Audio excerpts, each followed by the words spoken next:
you want to see me actually, but this, did you is my video coming or not? Good to see you. Okay, good. Well, thank you very much, everyone. It's a pleasure to have all these colleagues with us today. I mean, when actually I received Bob's message asking me to chair, I warned him that I'm not exactly the best chairperson, but let's give it a try. I think we are actually going to have a very interesting webinar on a very important issue, and I have to congratulate Bob for the work on getting this paper out. I think that as we move forward, looking at how the fiscal situation is going to have an impact on human capital in the region is fundamental and critical. And here we have a good panel, first of UNICEF colleagues, but more importantly, of someone like Neil Cole, who has been actually working over more than 20 years on public finance management, who are actually working government for over 13 years in the Treasury of South Africa, but has also moved to the CABRI initiative as executive secretary. And I think that having that opportunity to provide the insights across the governments in the region and being able to bring us also some historical perspective is going to be very, very interesting into the conversation. Besides Neil, of course, first Bob will do a presentation. I don't think that I need to introduce you, Bob. I think that most of our colleagues know you. But also our colleague Charlotte Taylor from Rwanda will also present, and of course Matthew Cummins. And I think that this time, I think that being chair, I'm going to be the one who is going to have a little bit more control over Matthew than usually, which is the other way around.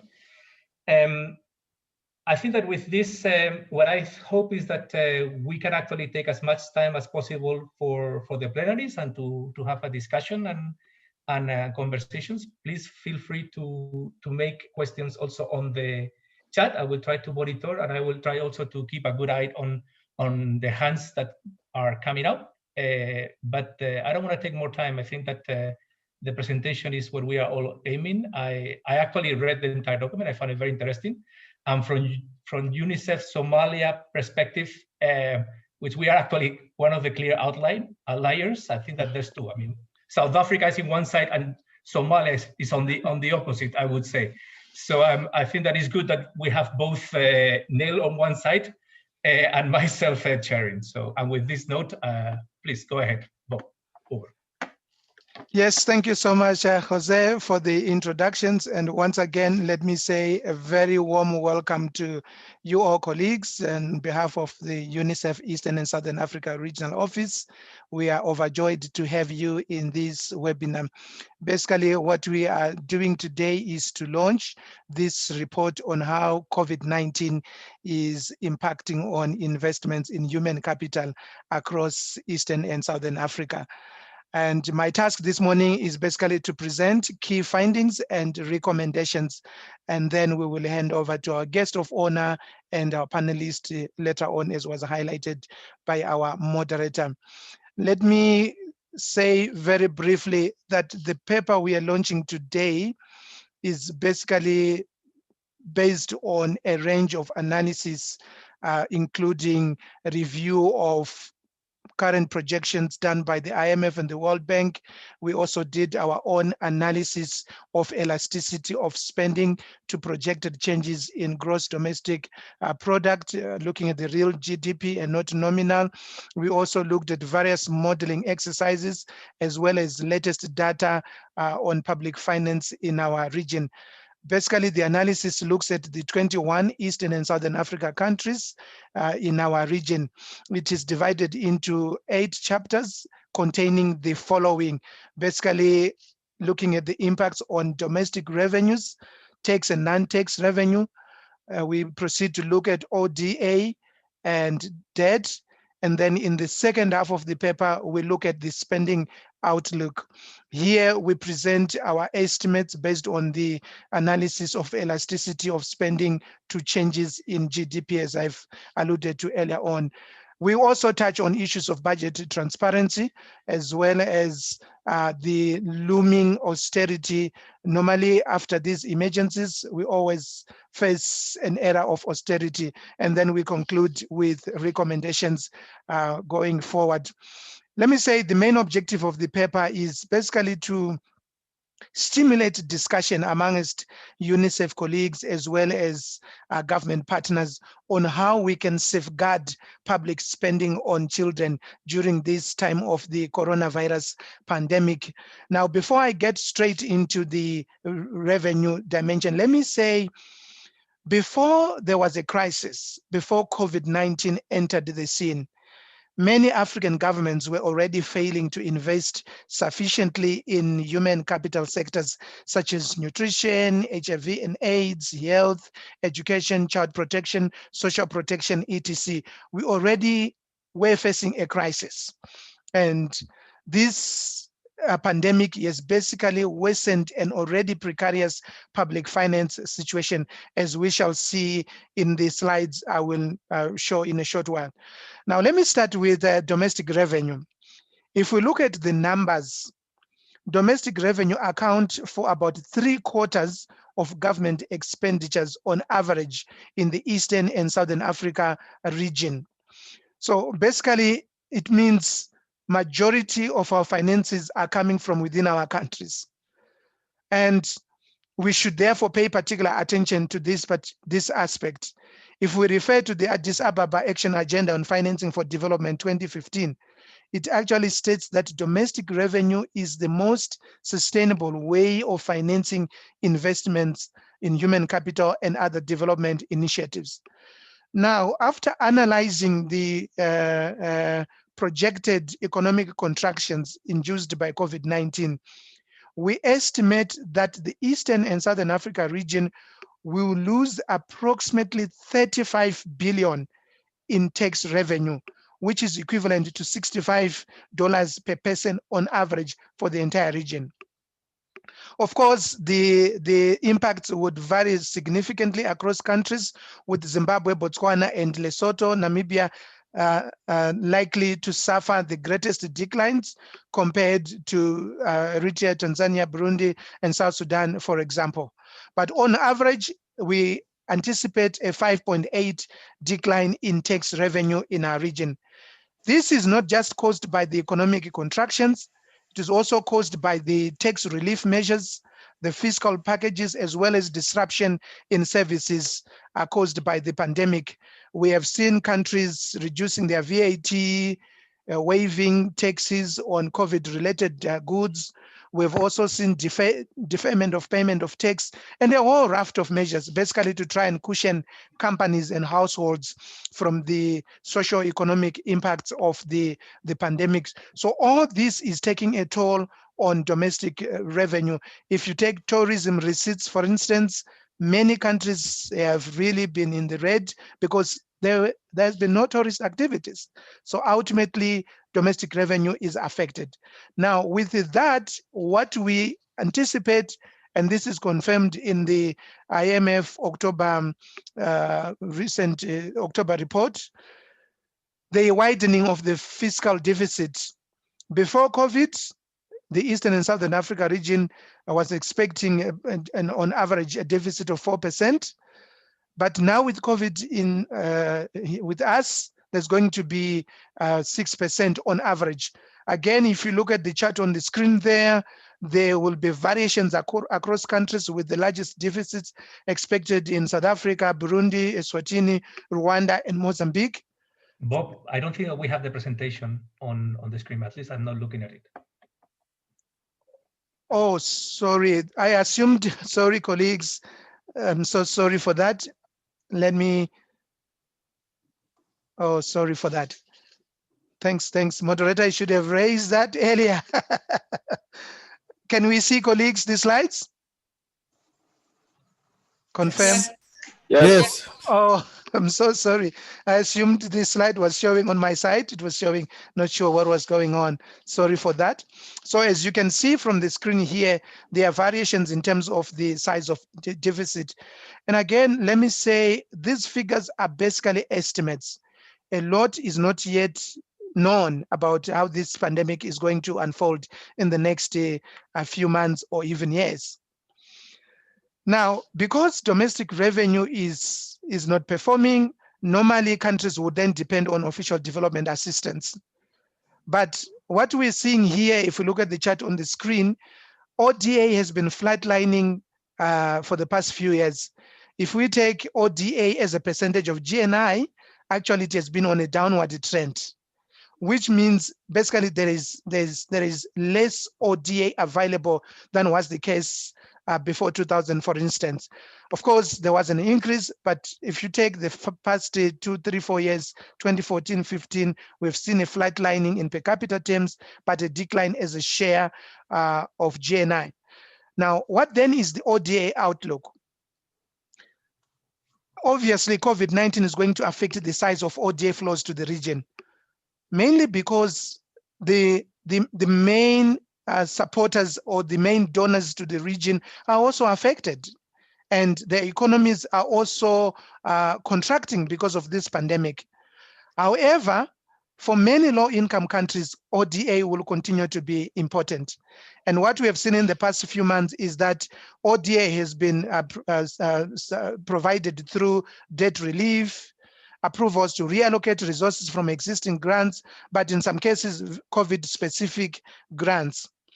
However, it is important to say that overall, the flows to East and Southern Africa have been much lower than expected. If we look at this chart, the IMF has provided the largest support to the region, amounting to 7.5 billion, followed by the World Bank through the Debt Service Suspension Initiative, other support nearing about 2 billion. All in all, it's about 15.8 billion. If we recall, the UNECA, he had estimated that Sub-Saharan Africa would require about 100 billion. And the Sub-Saharan Africa region as well would need slightly over $1 trillion to be able to meet sustainable development goals. So what has been offered so far is definitely much lower than the financing needs on the ground. And this is a point to note with regards to ODA. So what is the option for ESA countries? The main option for now is borrowing from both domestic and external resources. And what we project, which is also confirmed by several other analysts, the Economic Intelligence Unit, whose data we have used here, IMF, World Bank, is a steep rise in debt stock, but also in debt as a percentage of GDP. Before COVID-19, on average, the total debt to GDP was about 56%. It is projected to increase by about 8 percentage points to 64% in 2020 before leveling off in 2021. So overall, we must say the region is facing a serious debt crisis. And by March this year, 14 out of 21 countries were already in or very close to debt distress, with 5 countries, Eritrea, Mozambique, Somalia, South Sudan, and Zimbabwe, already in debt distress. Thankfully for Somalia, they've just received debt relief, and I'm sure Jose is very happy to hear that. But what this means is there is a looming debt crisis. If we take in Zambia, for instance, for the past few months, they've been negotiating with bondholders after defaulting on repayments. This means we have a big crisis in our face, which we should be engaging with. Of course, a few countries have benefited from debt relief. Of course, what we can say is the relief offered by IMF and G20 is just a small fraction of the debt burden.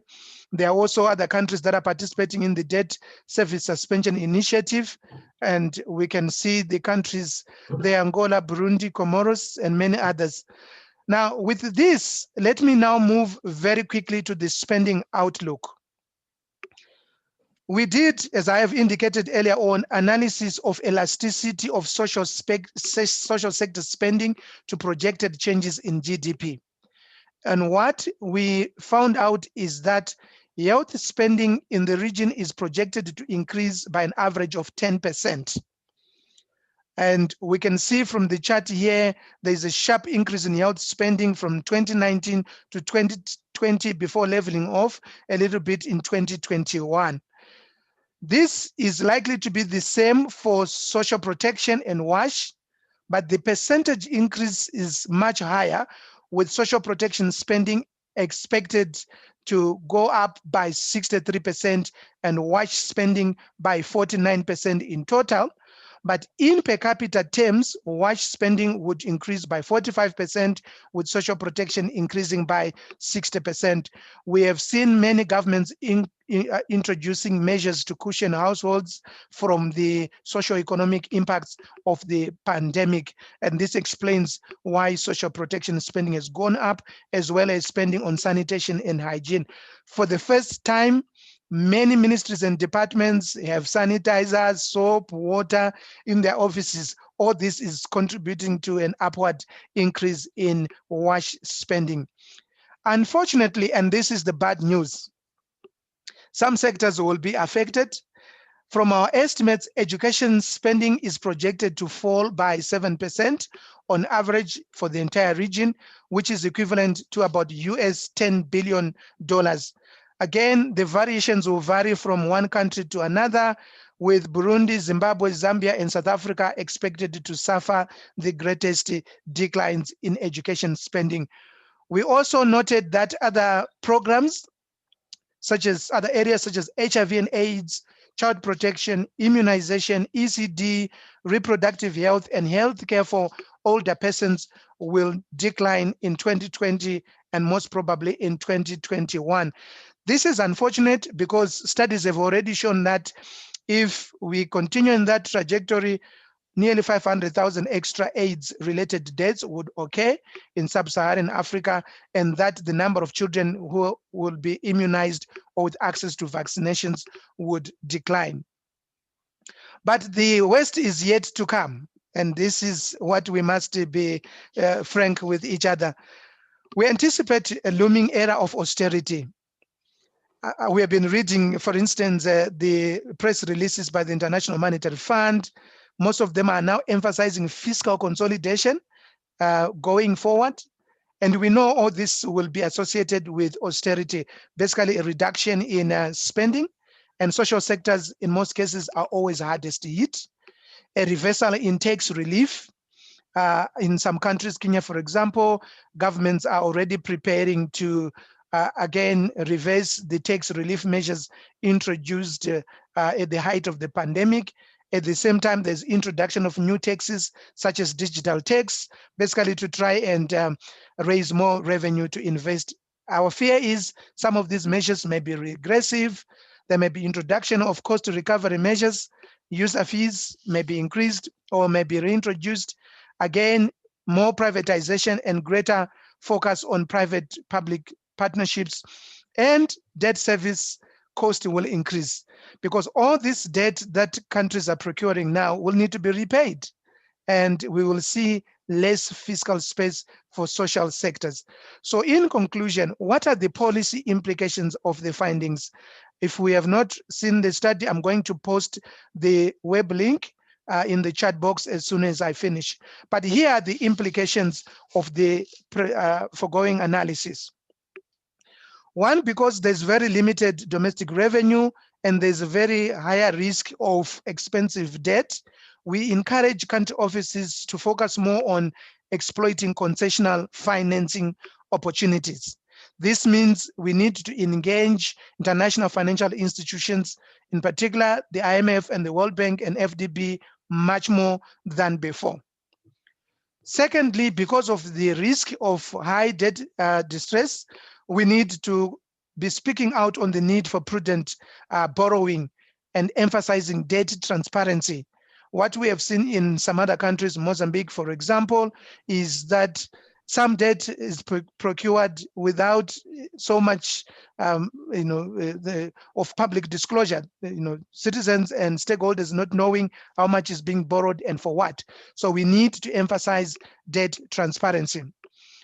And then through our ongoing advocacy work, we should be speaking out on the need for greater allocations to human capital sectors. Basically to say we should safeguard spending on education, on health, on social protection, on ECD, child protection, etc. And that message should run through to our medium-term expenditure frameworks. And fourth, we should also carry out child rights impact assessments of the fiscal adjustments. What we have seen is lots of environments, funds moved from one line to another, governments reallocating resources from one ministry towards COVID, etc. So we should be analyzing the impacts of such readjustments in the spirit of the adjustment with the human face and recovery for all. Those of us who still remember the UNICEF report some years back, I think you can identify with this. And lastly, it's a high time we should pay particular attention on budget execution, how all these COVID resources are utilized and how we are implementing our budgets. And here we want to place emphasis on coordination, effective prioritization, allocative efficiency, strengthening procurement, equity, and efficiency of spending. What I want to underscore is our overall finding is that COVID-19 is damaging public finances for children. And we want to open up a debate to mitigate the social impacts of COVID-19 on public finances for children. Chairperson, thank you so much for this opportunity. I want to hand over to you, and I will post the full report in the chat box so colleagues can open it. Over to you, Jose. Oh, thank you very much, Bob, for this very, very interesting presentation. Actually, I think that I would strongly recommend the colleagues to actually read the report because it's far more rich than this very quick presentation, but you have actually go into the very highlights of the report extremely well. I want to try to open the floor for colleagues that they want to actually comment on this. If you can, I'm trying to actually be able to pick to see who actually have the hands up. I can see that Harujo Maliko, please come in with your question. Over. Yeah. Hi, everyone. This is Hairullo from UNICEF Tanzania. Thanks, Bob, for this excellent presentation. Actually, I had a chance to go through the report, and it's excellent. And I think it contains a lot of information and fresh analysis of the situation. I found it very informative and very useful. And there are also a lot of points triggering more kind of discussions and maybe reprioritizing our some interventions. Just I have a few reflections. Sorry, there are too many, but I will just focus on several ones. First one is, how did you calculate this 35 billion? I think it's in US dollars. And did you use any estimates from World Bank or just your estimates? The first question. And then the second is, how about other options rather than using borrowing instrument? Because if you look at East and South African countries, they are rich of minerals, oil, gas, and different resources. For example, if you look at the gold price, it's going up, and many countries, they're using this export and fill their reserves. And is it possible also to look at some options where governments raise revenue from export of different these minerals and different natural resources, just to see whether in this emergency or in humanitarian process, whether they can mobilize or use this kind of funding options rather than funding. Of course, this is valid for those countries where they export gold, like Tanzania, where we can look at this option. And another option is just I was also thinking restructuring spending priorities. For example, in Tanzania, recently they conducted a study to assess primary health financing, what's going on, and whether funding is enough, how the primary health care is coping with this emergency. And what we understood, the government basically restructured its spending. For example, before it used to spend a lot of money on construction or purchasing some equipment. And then they realized that because of the COVID, it's better for them to shift this spending priorities from construction to procurement of more medication and supplies for hospitals. And this way they made some changes. Sorry, colleagues, if the questions can be a little bit more short and succinct, that would be actually useful for, to be able to pick up more than one or two. Over. Okay, thanks, Jose.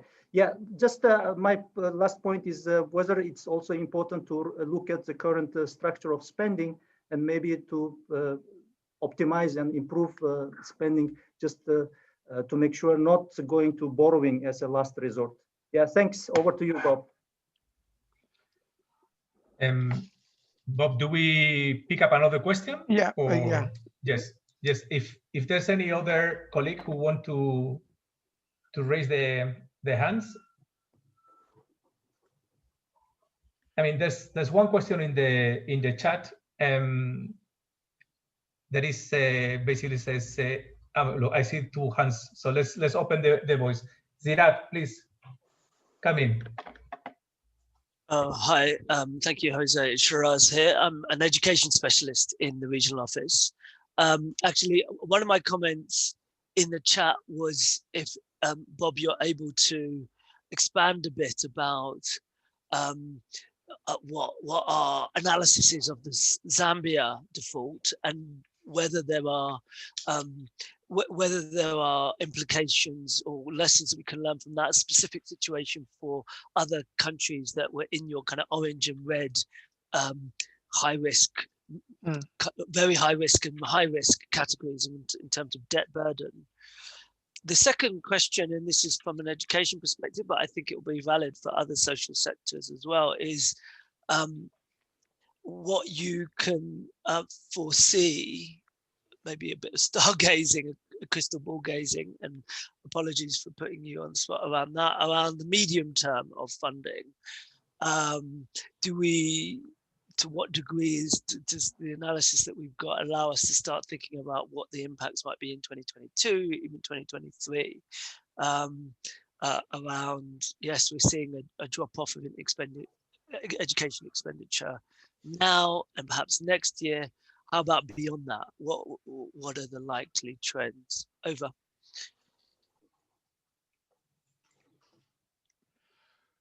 Can we pick up one more? Yeah, please. I'm gonna ask Alex Abjada to come in. Yes, thank you. Thanks, Bob. This is a really amazing presentation. Thanks for this.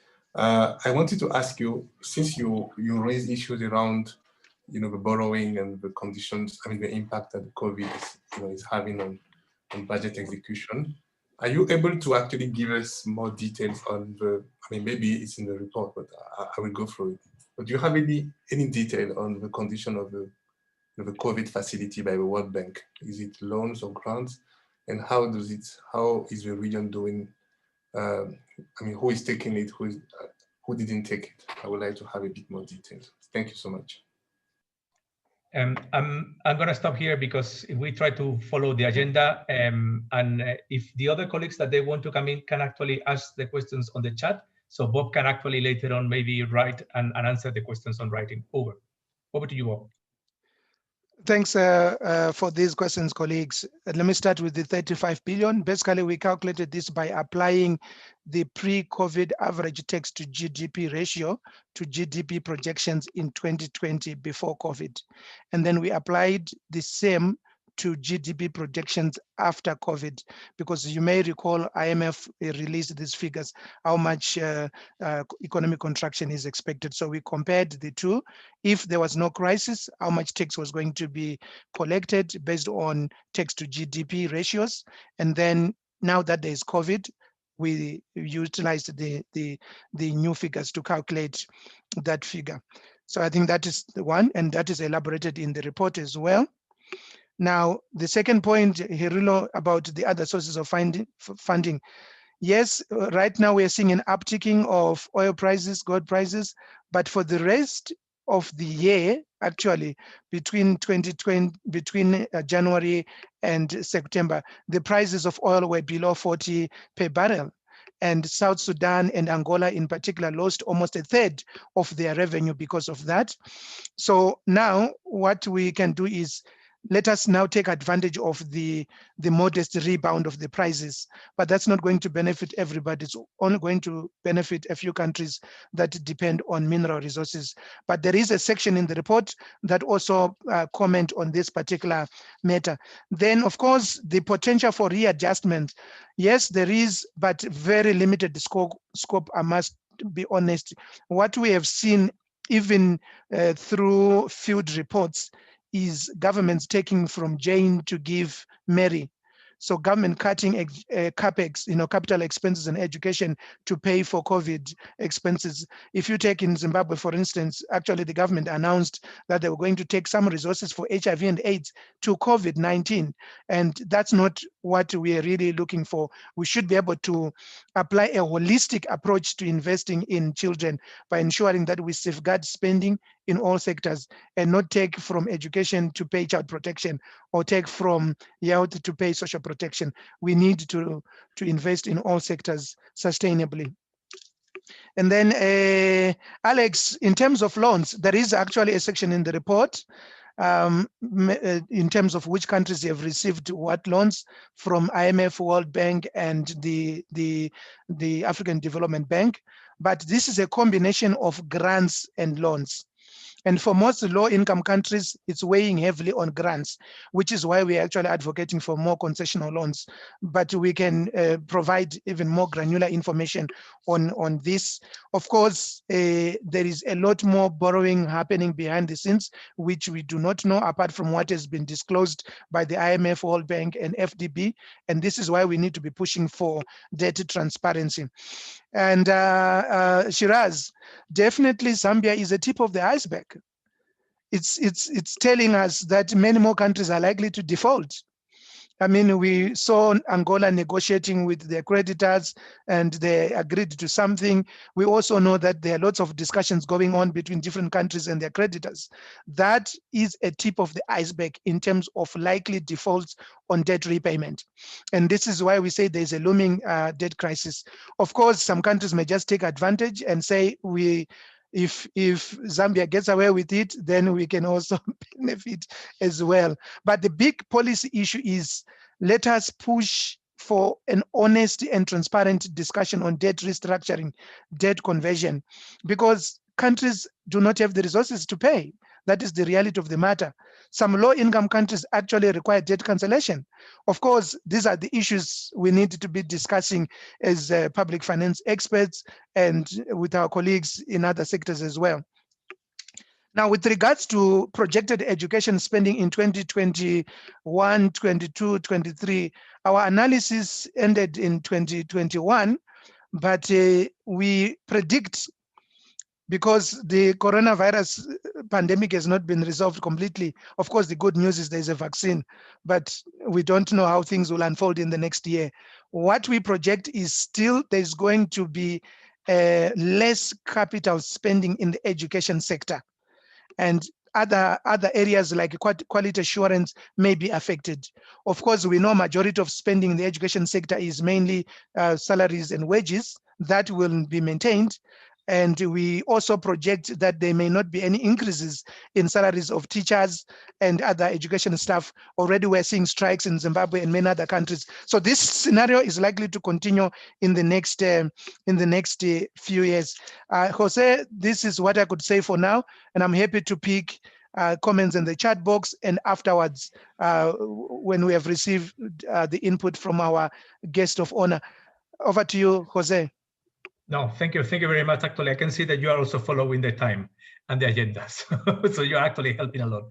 Neil, I open the door for you. Please illuminate us on your view of the challenges that COVID is actually presenting to the region from that very privileged position you are of actually interacting with the different ministers of finance. Over to you.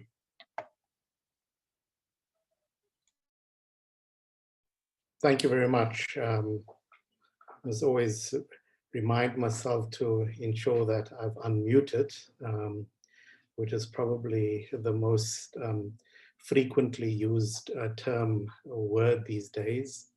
Unmute yourself.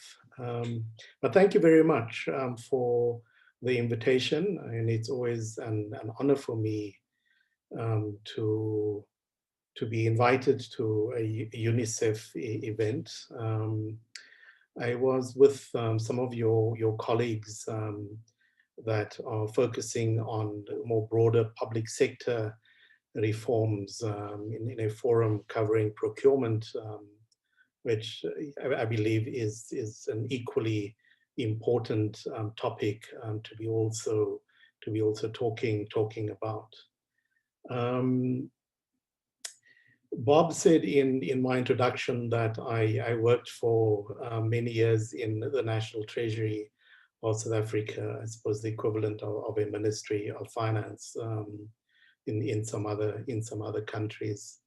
And I suppose I mean, if you've spent as much time in a Ministry of Finance as I have, you do need to acknowledge that your brain gets wired in a particular way, and that when you're managing a budget process where there are presentations of budget bids being made by your sector ministries, be it education or health or social development, that what you do pick up is that you think differently to your colleagues, and I suppose it's the discipline of the public sector where a Ministry of Finance thinks about aggregate fiscal discipline, thinks about allocative efficiency, thinks about the important trade-offs that need to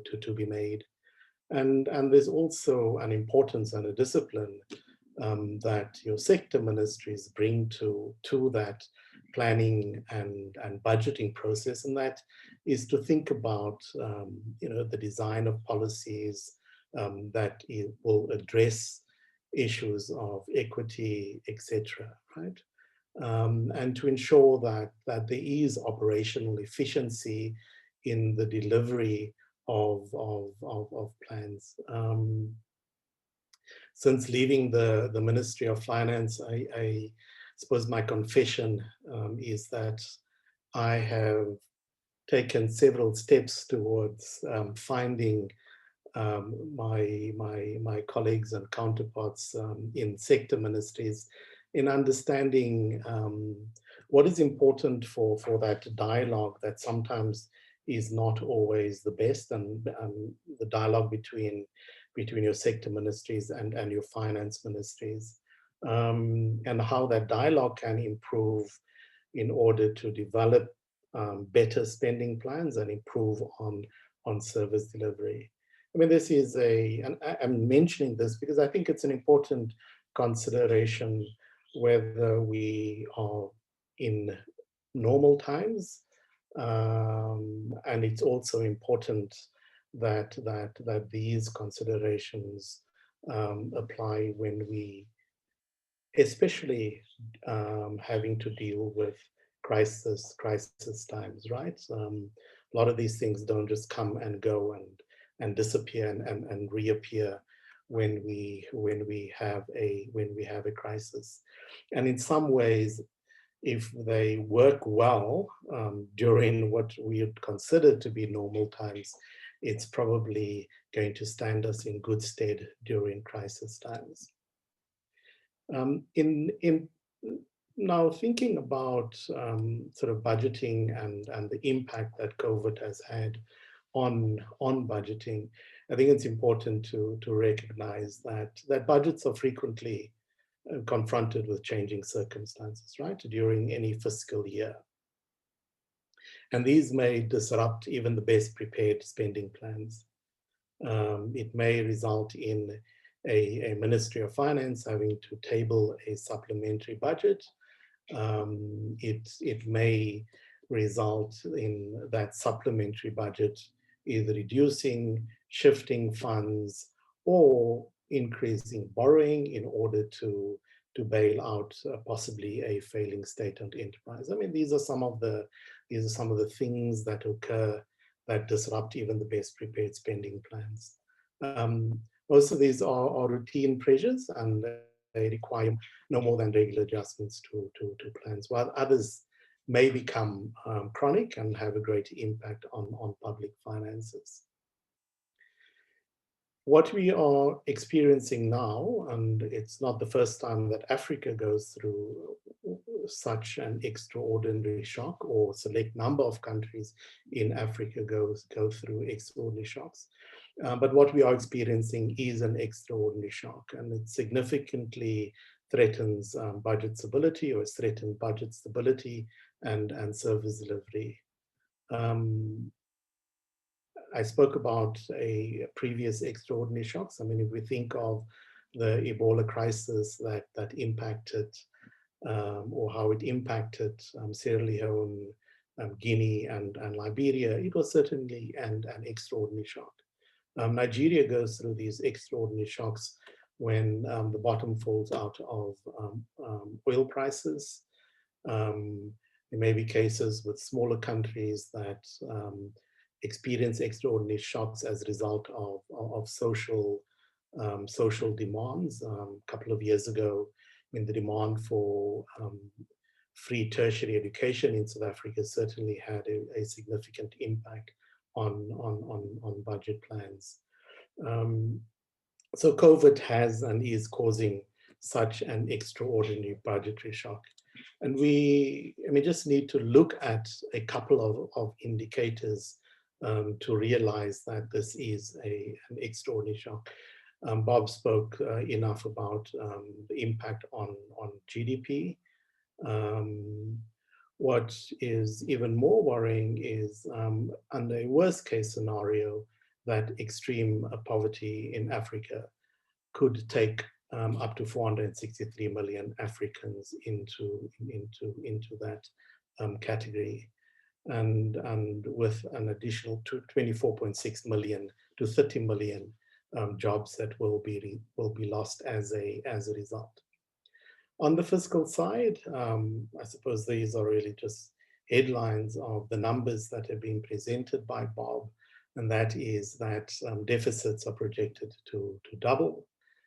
And when deficits double, that financing gap has to be found, and the knock-on effect of financing that growing deficit not only has a medium-term impact, but it also tends to have an intergenerational impact into the years to come. Particularly if it results in debt levels rising, and we are seeing that rise could be an additional 10%. The financing gap, as I've said, has increased, and then Bob covered quite sufficiently the fall in revenues between 20 and 30%.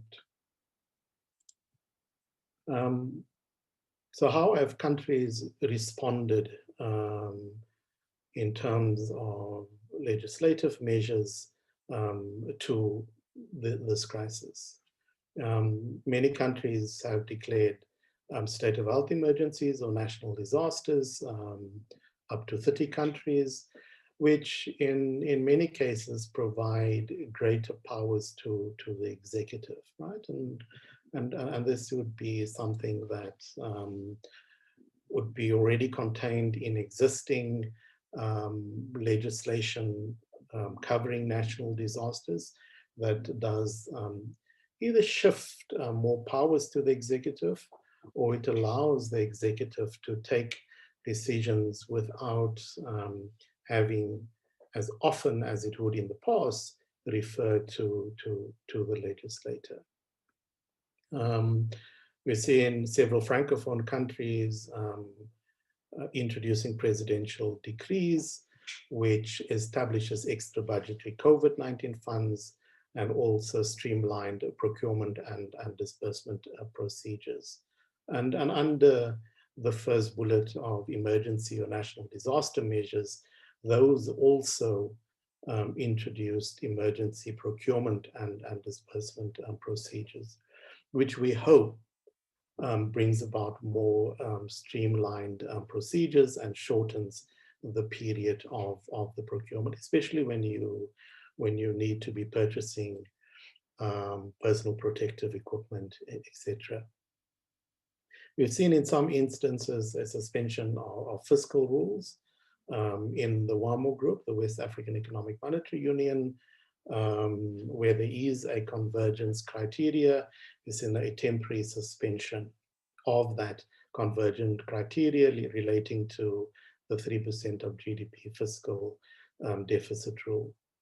Ghana did likewise in terms of the limitation that it has on a fiscal deficit of no more than 5% of GDP.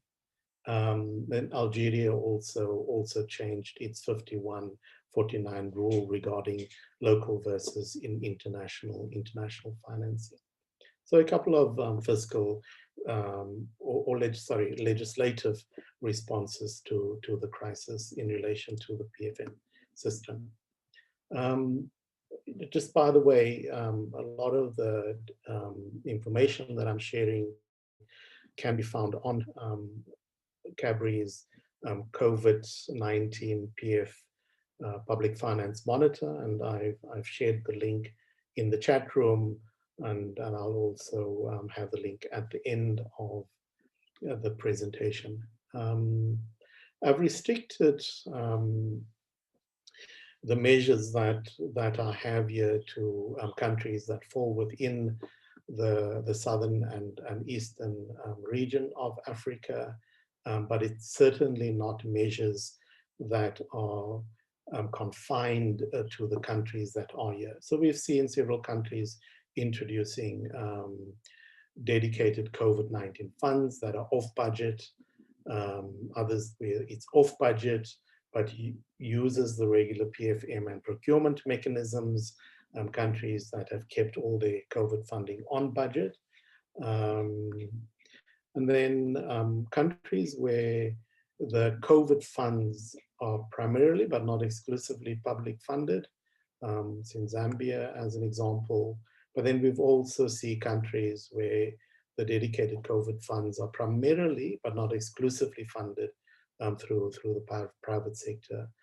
So we've seen South Africa set up a solidarity fund where the private sector was invited and also donors invited to contribute towards the solidarity fund, which was going to finance all aspects of the response to COVID-19. I mean, this included procurement of personal protective equipment, purchase of ventilators, but also contribution to nonprofit organizations that work in the realm of, or the area of, sorry, in the area of food security, etc. And then we've seen some mixes of public, private, and external funding.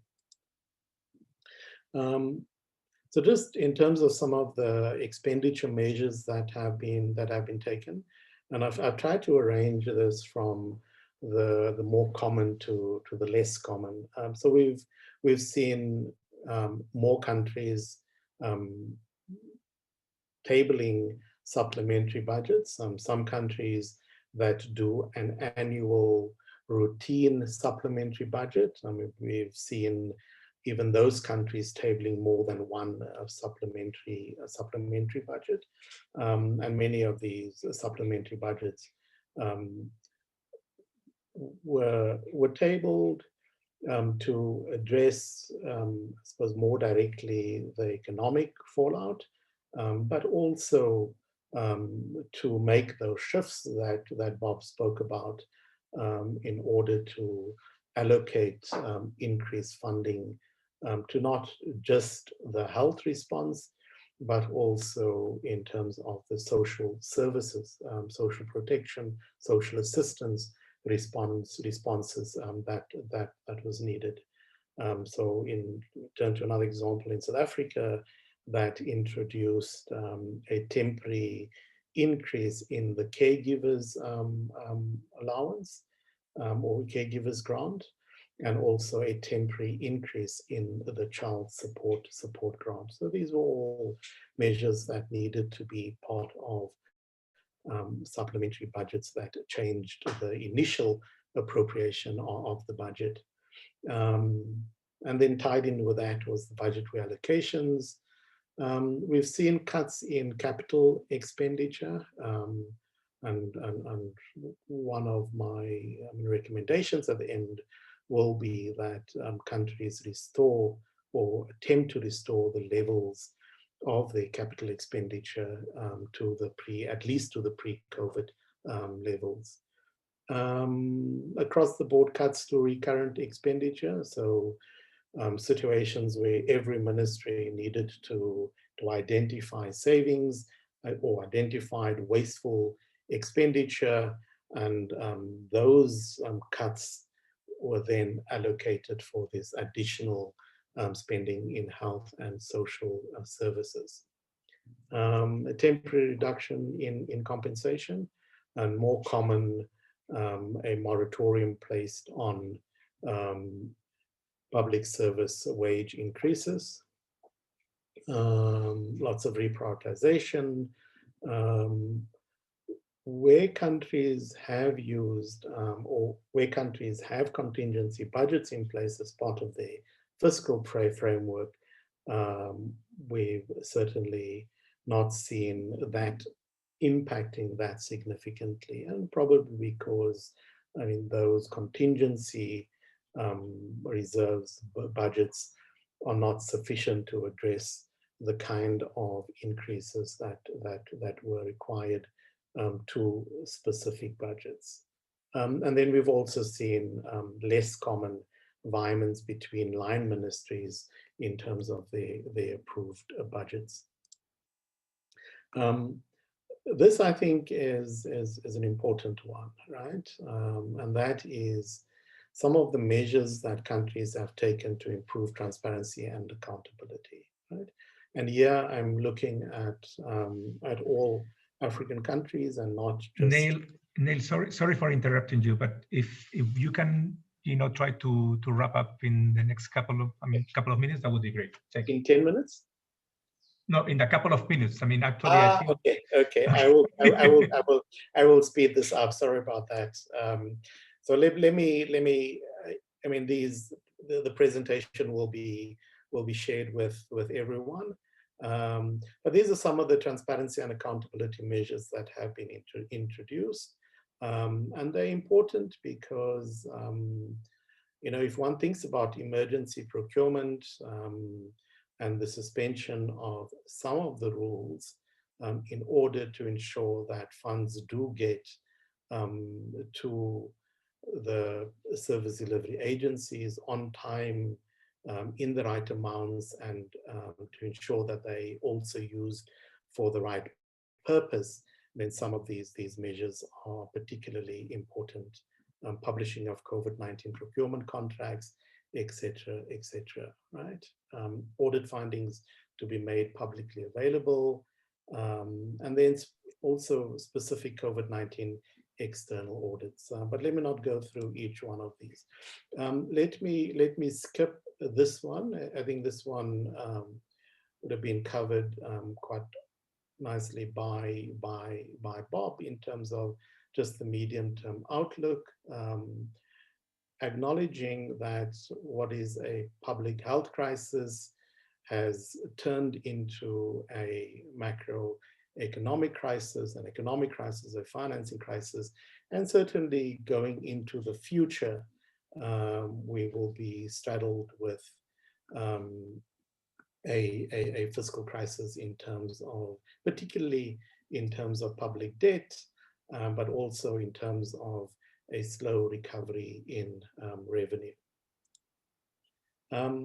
So my final slide is one that Bob insists I speak to, and that is areas where I think there can be UNICEF assistance in terms of the countries that you work in, and also where you have support to public finance programs. So how can this, questions around how this crisis response of governments can be used to tackle some of the existing structural rigidities in the budget. We need to think of that in terms of budgets allocated for children, and how that is calculated from the health budget, the education budget, the social service development budgets. So where do you find the budgets that you would categorize as budgets that are supporting children, and how, in terms of the way that governments have responded to the crisis, how do you accommodate some of those emergency social assistance measures in future budgets, right, to deal with some of those rigidities? Ways to strengthen bottom-up approaches and credibility of program-based and medium-term allocations. There's the case of the child support grant in South Africa, the way that it was introduced in South Africa, using both program-based budgeting and identifying the program, but also using the medium-term expenditure framework to stagger the introduction from children up to the age of 6 to where we are now, where the grant covers children up to the age of 18 that are eligible. And then while priorities related to short-term response should be clearly identified and communicated, I think it's important to recognize that it's the national development plans of governments or the transformational plans of governments that should continue to guide allocations. So, I've never been a supporter of taking a very narrow approach where you would say that, this budget should prioritize health, or this budget should prioritize education. I believe that what a budget should prioritize is how does it better align to a country's transformational plan, and how is that alignment captured within the medium-term spending plan of a government. And that is when you guarantee buy-in, and that is where you start to see how plans are being implemented and how plans are contributing towards the transformation of society.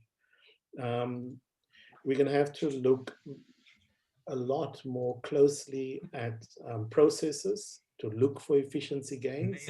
I'm going to have to.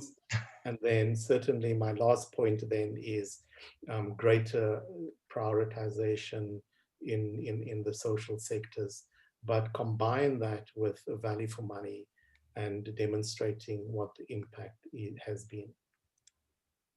Thank you very much, and sorry for going over time. No, thank you very much. It's always excellent to actually hear the perspective of the government and somebody who has actually been working in that type of position for too long. I'm not going to take more time. I'm going to just, because I think we can pick up some of the ideas. I particularly like your idea of, the people working in the Ministry of Finance being wired mentally in a different way, and how to build that bridge between the line ministers. Because I think that many of our colleagues in social policy in UNICEF suffer something similar within UNICEF when we actually interact with our colleagues. So I think that in that area, probably we need to learn a lot from what you have actually learned through many years on how to interact. So we can do that internally UNICEF and also bring it to our dialogue with governments. But I'm going to leave now the room for Charlotte Taylor, our colleague from Rwanda, to start a dialogue and on the preventive public finance crisis and how to turn around this type of crisis. Charlotte, please go ahead. Hello, colleagues. It's my pleasure to speak today, and thank you to the regional office for giving me this opportunity. I'm going to talk to you about, well, provide some commentary on the working paper, which we greatly appreciated here in the Rwanda country office. And I will also tell you a bit about how the situation has been evolving in Rwanda over the past 6-7 months and what has been the role of UNICEF. So first of all, I really would like to congratulate the regional office team and for giving us the opportunity to contribute to this working paper. It really contains a lot of essential information. It's a comprehensive piece of analysis that resonates very well with all the developments that we have been following in Rwanda and in the region. And we also think that it comes at a critical time because now countries in the region are slowly moving from immediate relief measures and onto the path for social economic recovery. So what I'm going to do is zoom in a bit on what has been happening in Rwanda, how the COVID crisis has impacted the economy, what have been the efforts undertaken by government and partners, and how UNICEF has been contributing to these efforts. And I will dig a bit deeper on issues such as debt sustainability, social sector investments, and budget transparency, all of which come out quite strongly in the working paper and have been also mentioned today in the discussion. So the situation in Rwanda, well, soon after the first case of COVID was diagnosed in March, the country went into national lockdown for 6 weeks. And even after that, in-country travel remained banned for another 4 weeks. With regard to schools, a gradual reopening has been taking place since October and is expected to be completed in January.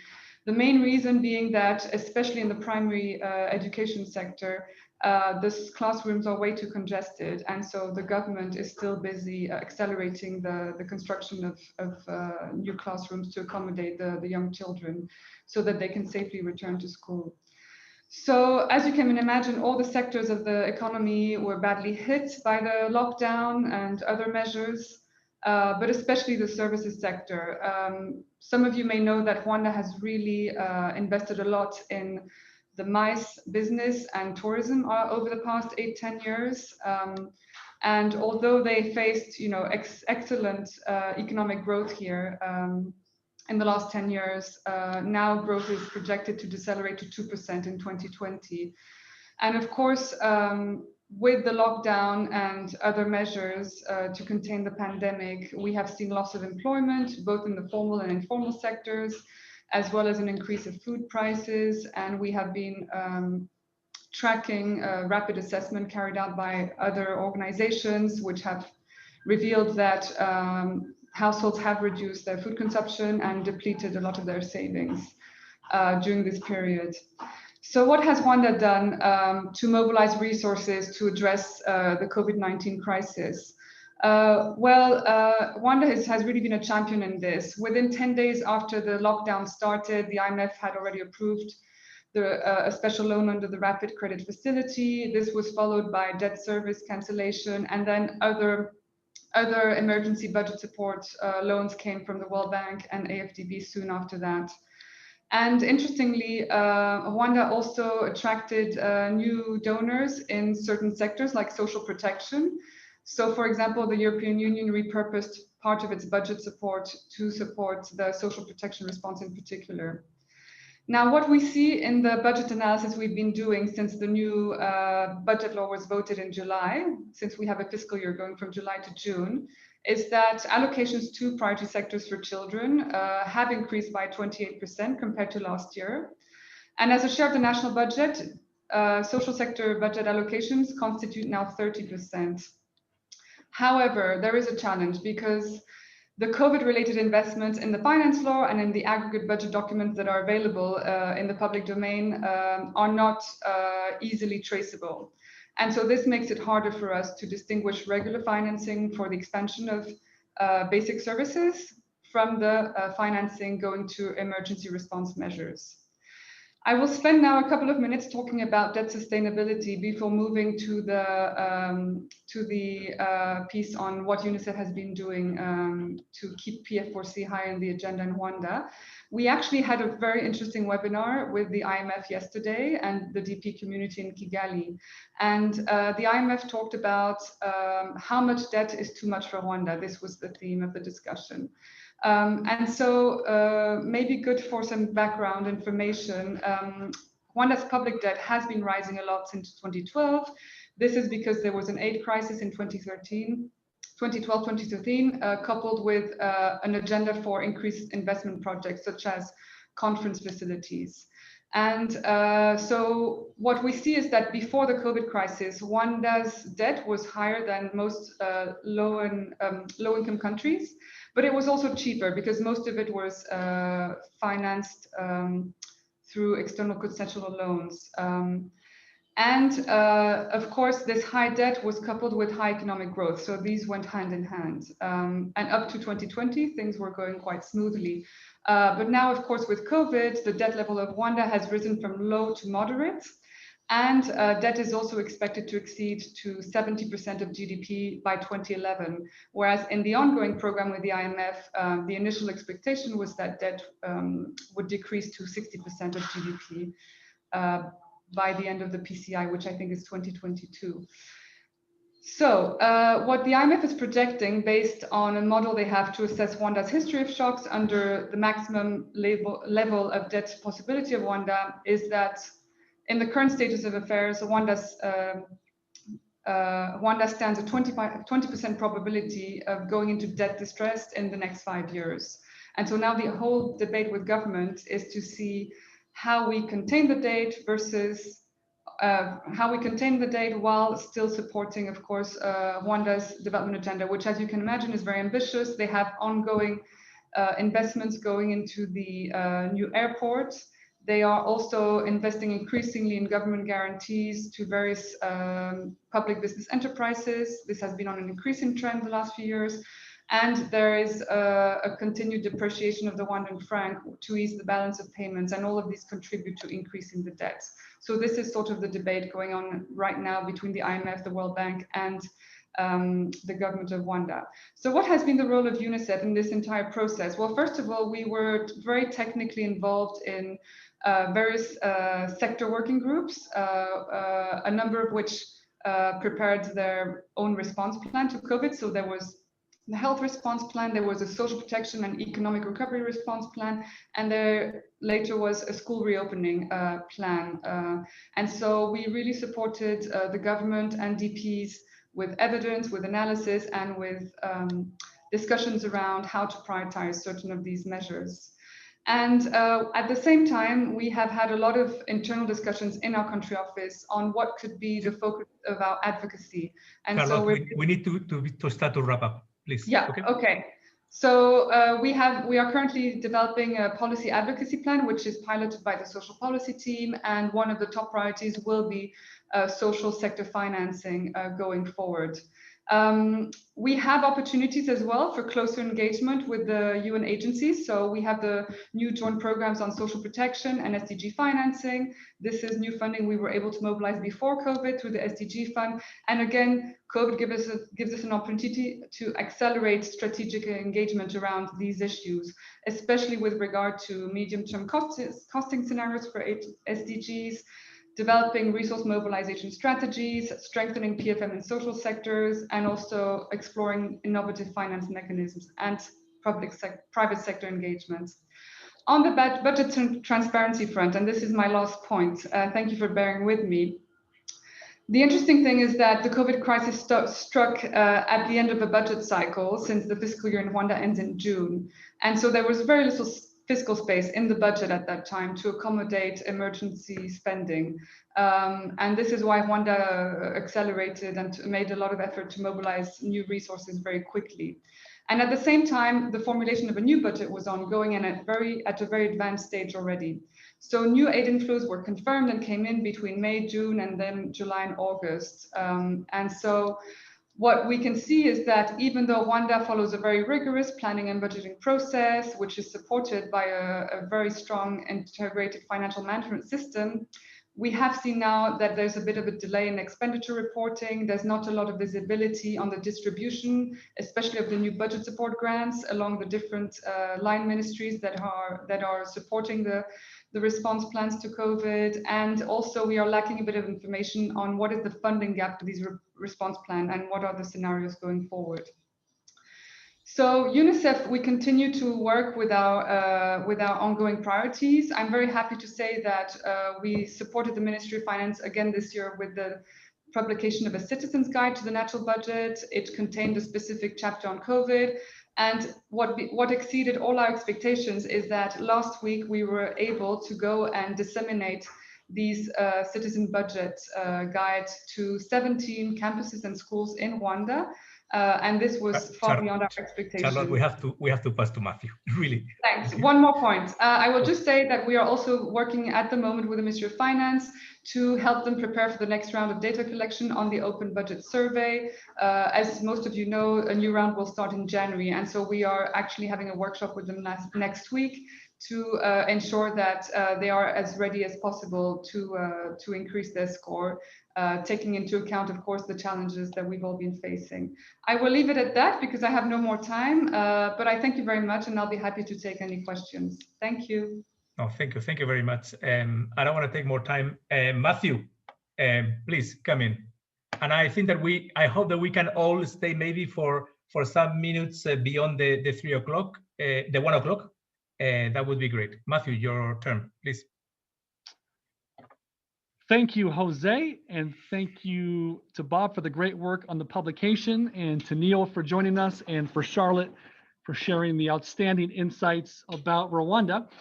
It's a great pleasure to be with you today, and I want to take perhaps a slightly different angle to the topic, and first talk about the situation facing children so that we actually understand what are the funding needs in order to understand the actual size of the funding gaps staring down most ministries of finance right now. So to start with, I just want to give a quick highlight so we understand how severe, how intense, how extraordinary 2020 has been for the continent and for children. On the screen, we're looking at the annual change in the number of persons living in extreme poverty across sub-Saharan Africa. So the blue bars are the magnitude, so the number of change each year, and the red diamonds are the annual percentage change. On the right-hand side, we build on some projections, and we estimate that somewhere around 50 million persons have been pushed into extreme poverty because of the economic impacts related to COVID-19. That translates into more than an 11% increase. Now, to give some historical context, we can look at the previous episodes of the biggest increases in poverty across the continent, which were a couple of years in the early 80s and early 90s. And both in terms of the numbers or the percentage change, 2020 is 2 or 3 times more powerful without a question. The other reference I want to give very quickly is just looking back 10 years ago to the food, fuel, and financial crisis, which also caused extreme havoc across the continent. There, during the peak years of those crisis impacts in sub-Saharan Africa, you can see only around 5 million persons were pushed into extreme poverty each year, which was barely a 1% change. So if we contextualize the current crisis looking back to the previous crisis, we can say that this year, the COVID-related impacts are 10 times more powerful than the previous crisis. So certainly, we've never gone through such an intense or severe magnitude of change in terms of poverty. The other thing I want to highlight is food security, and our region, no question, is going into a very severe, intensifying food crisis. On the screen, we're looking at the estimates from the IPC and World Food Program. We're looking at the numbers of children impacted by phases 1, 2, 3, and 4, food security. And then the red diamonds capture the percentage of children in each country who are experiencing a phase 3 or worse situation. And overall, you can see almost 10% of our kids are dealing with an extreme food insecurity situation, and around 1 in 3 kids are dealing with some level of food insecurity. These are levels that the region has never seen before. So another very, very alarming trend. And now just to give some perspective on how things have changed over the past year, going back to February 2020, we can see that monetary poverty was quite high, 2 out of 5 kids impacted by that. 4 out of 5 kids were impacted by multidimensional poverty. You can see the numbers around stunting, under 5 deaths, the completion rates, access to basic services like water, sanitation, and then the number of kids impacted by extreme situations like displacement, living in slums. Before any of the new shocks in 2020 emerged, children were facing so many challenges. And now we flash forward to November. We know that monetary poverty has jumped by at least 10% in our region. We just saw that around 1 in 3 kids are impacted by some level of food insecurity. We know learning stopped for all students in our region at some time. Their lifelong earning potential has already been impacted. Millions will never go back to school. And we have so many emerging country signals which are showing the incidences of sickness and death. That's like malaria, diarrhea. We've got a lot of worrisome concerns around violence, early pregnancies, child marriages, and so on. And in very simple terms, children have never faced so many simultaneous severe threats. Now, governments, and let's give credit where credit is due. Most governments in our region, they have done as much as they possibly can. And on the screen, we're looking at the announced fiscal stimulus programs. We can see on average, it was about 2% of GDP. And it's to say that governments have done what they can do, but the resources available to them are so gravely insufficient to the challenges that they're facing. Which means that we have to have external resources. Without external resources, our governments have no hope of safeguarding children or kickstarting economic growth. On the screen, we're now looking at the latest external support provided to all of our countries in sub-Saharan Africa. The left-hand side shows by IMF, World Bank, African Development Bank bilateral grants. The right-hand side groups those together. So we have around 2 billion is redeploying existing resources, which were World Bank projects. So that was funding that was already approved that now can be used for flexible purposes. We have around 5 billion, which is potential debt relief. So that's potential savings that may mostly be accrued in the future. And then we have about 10 billion of actual new funding in terms of grants and loans. We can also just look at the distribution across countries, but I'll skip through that. And the question we care about is external funding adequate to help our governments address all of the crazy challenges that they're facing and to support children? We just saw 17 billion of emergency external support has been approved. 10 billion, only 10 of that is actual new funding. And if we account for South Africa, which received more than 4 billion from the IMF, we have $6 billion of new funding going to 20 countries. So that was approved or committed. Now we looked at how much has actually been released. So going from the IMF, World Bank, African Development Bank to our governments. Once we account for release, only around $4 billion has gone to 20 countries, which amounts to about $8 on a per capita basis. We now turn to the needs. Back in March, when the crisis was just starting, African ministers of finance requested $100 billion of support to the G20. A few weeks ago at the fall meetings, the IMF produced a new estimate, which shows that Africa requires about 350 billion of new additional financing to address with the socio-economic threats. We also add in the additional reality checks that sub-Saharan Africa in general was facing a 1.2 trillion funding gap each year just to deliver on basic development objectives. And then again, recognizing that we're going through the most severe increase in extreme poverty and economic contraction ever recorded in the region. And the answer is external funding is incredibly insufficient to address the needs facing governments and children. So to conclude, I just want to highlight a few quick priorities for the PFRC agenda. First, and we've been talking about this through the RMT, through the meeting with the DEP reps, as well as on Tuesday and Wednesday, we had a course for all senior managers in the region on public finance. The importance of us helping finance ministries to attract more external funding, and that's being driven by our partnership with IFI. It's an absolute extreme priority for every country office. Second, continuing our core public finance agenda and influencing how that new funding is allocated and spent. We've been discussing a lot about the role, the importance of cash transfers, not just to mitigate all of the threats facing children, but also their power in terms of catalyzing economic growth. And this is an argument that we tend not to make enough. Cash transfers help deliver a fast and sustainable economic growth, something we really need to push.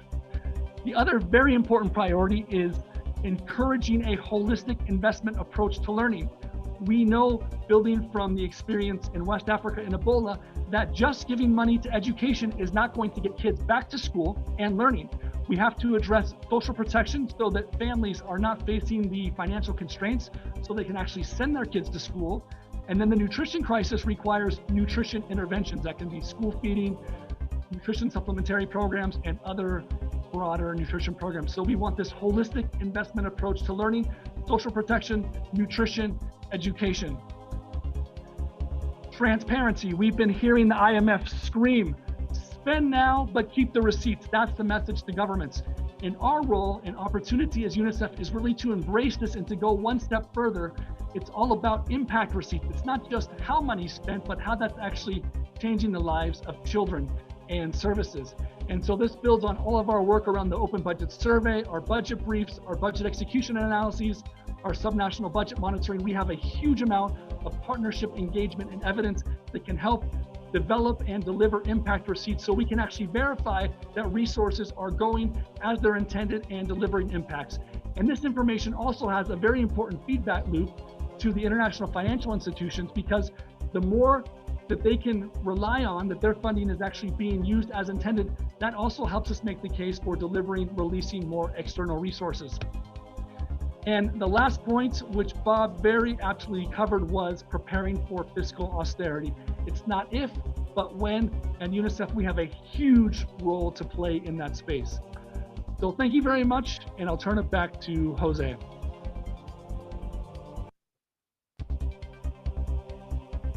Thank you very much, Matthew, for the presentation and also for the music. I think that we are all wake up. Look, we are already on the time. I send a message on the chat. I'm gonna try to get 1-2 questions maximum, and if it's possible, it would be great if it's for a guest of honor. Is anybody wants to go ahead with the question, please?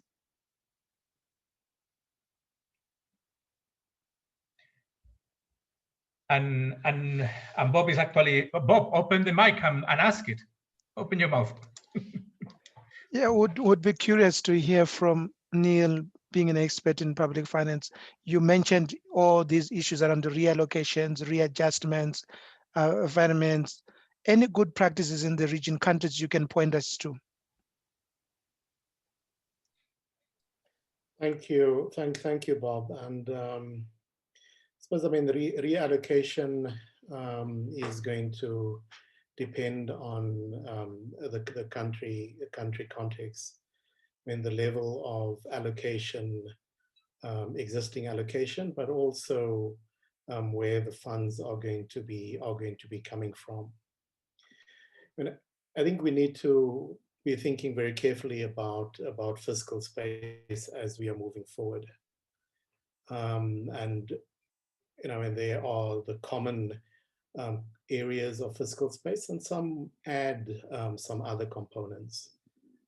Obviously, we're not going to be getting fiscal space from an improvement in the macroeconomic conditions, and that has been clear from the various presentations that we have.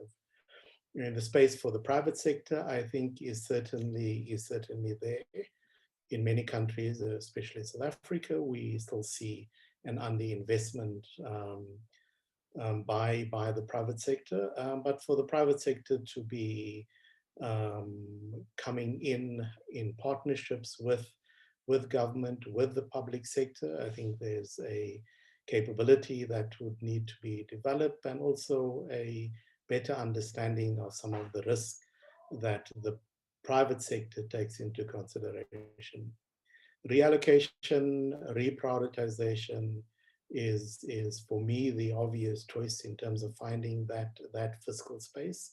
South Africa is embarking on a very ambitious reform of zero-based budgeting in order to determine where the wasteful expenditure is. I mean, all I can say is good luck with that massive exercise. I do believe that countries are going to be faced with having to undertake reviews of their programs, reviews of their current expenditure in order to find where that possibilities for reallocation, reprioritization exist, and what the processes are to reallocate, reprioritize that funding.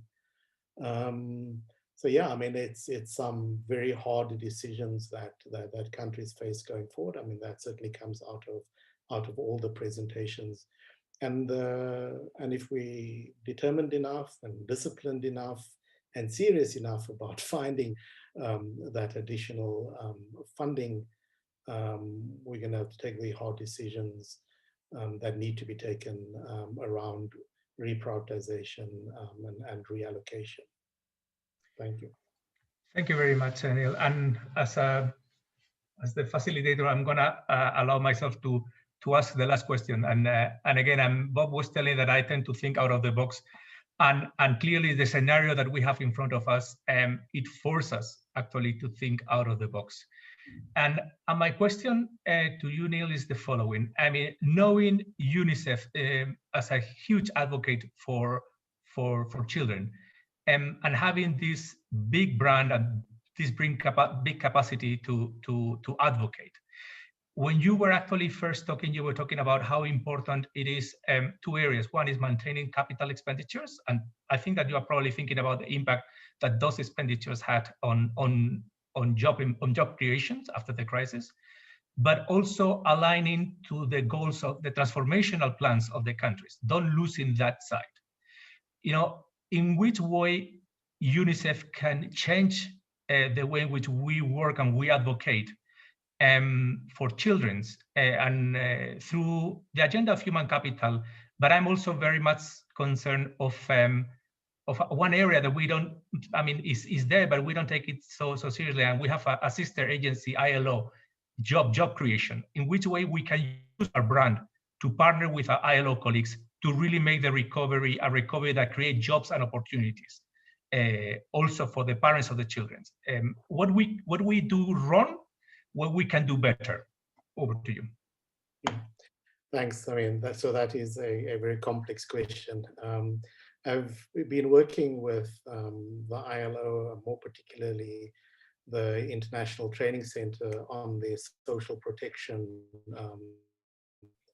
or public finance for social protection cause. And one of the central themes in certainly my participation and what the ITC has been thinking of, and that is to get it out there that an investment, in the case of the ILO in particular, an investment in social protection does have an important social as well as economic return. So in making the case for increased investment in social protection, or if you were the WHO, increased investment to health, is to present the case of the social and the economic return of that investment. I mean, governments are going to be, as Matthew has said, and Bob and myself, governments are going to be faced with having to take very difficult decisions going forward. And it is going to come down to the trade, or there are going to be, and then there are going to be some losers, right? So, I mean, how do you get into the starting line? How do you get faster out of the blocks? I think it is about you know, supporting the development of good spending plans. A good spending plan stands a much better chance of being funded.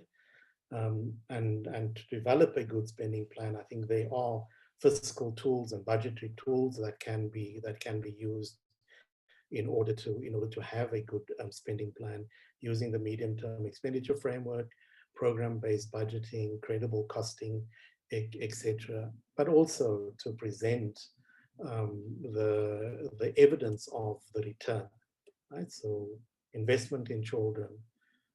Where is it in the budget? Why do you say it is being underfunded? what is the social and economic return that is being made, and how can countries be supported by UNICEF in order to make that case. At the end of the day, it is about one allocation process, it is about a fiscal framework, and it's going to be about what can be accommodated within that fiscal framework. Thank you. Oh, thank you very much. And we are already 5 minutes after our time, and so I mean, for me, what I wanna highlight is, first of all, I mean, I think that Matthew has really shown very clearly, what we are actually confronting, how challenging it is. I mean, looking at it from Somalia, basically, we face half of this type of indicators, every year, with a crisis of this dimension every 3 years. So the perspective here is very different. But I think that if we look around, I will get first with that call of what is the situation, how different it is. Also from Bob, the analysis of all the different implications. But there's one part from your conversation, Neil, is that idea of trying to actually help to build that bridge between the line ministers, which are the bread and butter of our colleagues, and the Ministry of Finance, and try to actually support that, how you said, rewiring your brain and helping to connect those two type of brains, and what can be actually the implications to be able to make the call of both the social impact, which I think that our colleagues are very excellent to actually make that showcase, but actually being able to transform that more into the economic impact, and how to weigh that around the human capital agenda without losing a perspective that the children actually have rights, and they are human beings, and the investment should be also based on the rights, not purely economic. And I think that that's part of the challenge of building that bridge between UNICEF and ministers of finance, that right agenda. And over to you, Bob, if you want to conclude for me. Yes, Matthew.